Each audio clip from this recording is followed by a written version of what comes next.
अस्सलामुअलैकुम fourth class. उम्मीद है आप सब खैरियत से होंगे। आपने अपना कल वाला काम भी कंप्लीट कर लिया होगा। तो बच्चों, आज का काम देखने से पहले हम इल्म इजाफे की दुआ पढ़ लेते हैं। बिस्मिल्लाहिर्रहमानिर्रहीम। रब्बी ज़िदनी इल्मा, ए मेरे रब मेरे इल्म में इजाफा फरमा। So let's start. बच्चों, पेज नंबर 64 पर आ जाएं।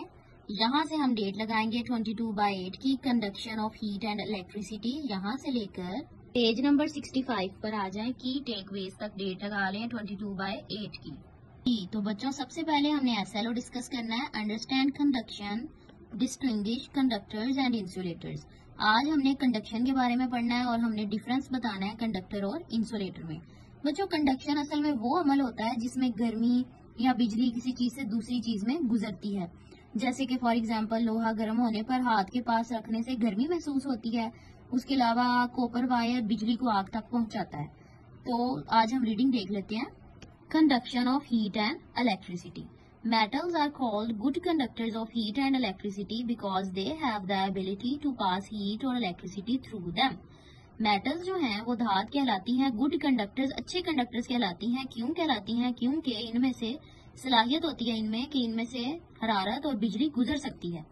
However, if objects are unable to pass, अगर चीज जो है इसमें इस चीज की सलाहियत ना हो कि उसमें से गुजर सके हीट और electricity, they are called poor conductors of heat and electricity और insulators.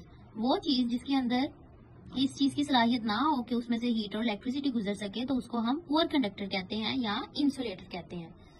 Iron, silver, stainless steel, etc are a few examples of metals that are good conductors. ये जो हमने एग्जांपल्स पढ़ी हैं, इनमें से हीट और इलेक्ट्रिसिटी पास हो सकती है। This is why are utensils, बर्तन, cooking pots, etc are made of metals. इसी वजह से जो हमारे बर्तन हैं खाने पकाने के, वो good conductor of heat and electricity है, वो मेटल के बने हुए हैं।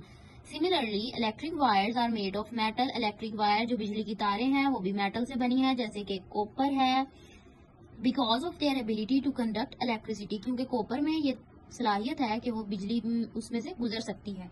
Metals that do not conduct heat और इलेक्ट्रिसिटी, वो मादा जिसमें से हीट और इलेक्ट्रिसिटी नहीं गुजर सकती, वो क्या है? वुड लकड़ी है, प्लास्टिक है, रबर है, ग्लास, ईटीसी।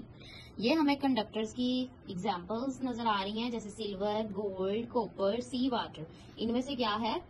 हीट और इलेक्ट्रिसिटी पास हो सकती है। एक्टिविटी 4.7 को डिस्कस करते हैं। Liquids also have different densities.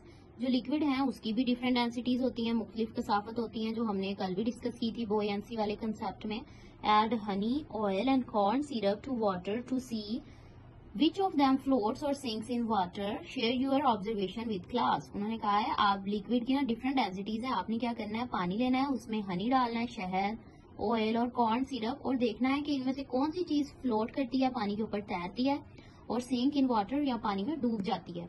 तो हमने क्या करना है, सबसे पहले लिक्विड लेना है, हमने ट्रांसपेरेंट ग्लास में डाल लेना है, हनी हमने उसमें डालना है। Honey sinks to the bottom because honey is heaviest and it has highest density, क्योंकि हनी भारी है, उसकी डेंसिटी ज्यादा है, इस वजह से वो क्या करेगा, सिंक कर जाएगा वाटर में। दूसरे नंबर पे हम जब कॉर्न सिरप डालेंगे, गोज बिलो वाटर, वो भी पानी के नीचे चला जाएगा। क्यों? क्योंकि वो भी क्या है, डेंसर देन वाटर है, उसकी भी डेंसिटी ज्यादा है। उसके बाद जब हम ऑयल डालेंगे, oil floats on top, oil ऊपर तैरेगा। क्यों? क्योंकि ये लाइटेस्ट है और इसकी डेंसिटी बहुत लो है। तो हमें क्या पता चला, इसका नतीजा क्या है, रिजल्ट क्या कंक्लूजन निकला है कि liquids do not all behave the same in water. जो लिक्विड है वो सेम बिहेव नहीं करते पानी में। Honey and corn syrup sink because they are heavier while oil floats because it is lighter. This shows that liquids have different densities. की टेकवेज read out कर लेते हैं। Anything that has mass and occupies space is called matter. Matter is made up of tiny particles which are arranged in three different ways. Matter exists in three states: solid, liquid and gas. Each state of matter has its own characteristics. Solids have a definite shape and volume with high density. Liquids have a definite volume but not a fixed shape. Gases neither have a definite shape nor a definite volume. Objects or material that can pass heat or electricity are called conductors. वो क्या होते हैं? conductors जिसमें से heat और electricity गुजरती है। Poor conductor are unable to conduct heat or electricity. Objects which are lighter than water float on its surface. वो objects जो पानी से lighter होते हैं, हल्के होते हैं, वो float करते हैं ऊपर, while heavy objects sink. जो भारी चीजें होती हैं वो sink कर जाती हैं। बच्चों स्टूडेंट टास्क देख लें, लिस्ट 3 कंडक्टर्स एंड 3 इंसुलेटर्स। इधर देखें बच्चों, हमने रीडिंग में डिस्कस किया था इन कंडक्टर्स क्या होते हैं, गुड कंडक्टर जिसमें से हीट और इलेक्ट्रिसिटी पास हो सकती है। तो उनकी एग्जांपल्स क्या हैं, आयरन, सिल्वर, स्टेनलेस स्टील। और इंसुलेटर क्या है, that do not conduct heat और इलेक्ट्रिसिटी। तो उनकी एग्जांपल में हम कर लेंगे वुड, प्लास्टिक, रबर। अब ग्रामर टास्क को देखें, हमने एक्सप्लेन करना है इसमें, dash conduct electricity, dash do not conduct electricity. मतलब हमें दो ऑप्शन दिए गए हैं, मेटल्स और प्लास्टिक। तो मेटल को हम यहाँ पुट करेंगे क्योंकि metals conduct electricity and plastics do not conduct electricity. इसमें से बिजली और हरारत जो है वो नहीं गुजर सकती, इसमें से गुजर सकती है। मेटल्स हम यहाँ पर पुट करेंगे, मेटल्स कंडक्ट इलेक्ट्रिसिटी। अब बच्चों पेज नंबर 66 पर आ जाएं। यहाँ पर पार्ट बी, राइट ट्रू और फॉल्स। यहाँ पर डेट लगा लें 22/8 होमवर्क।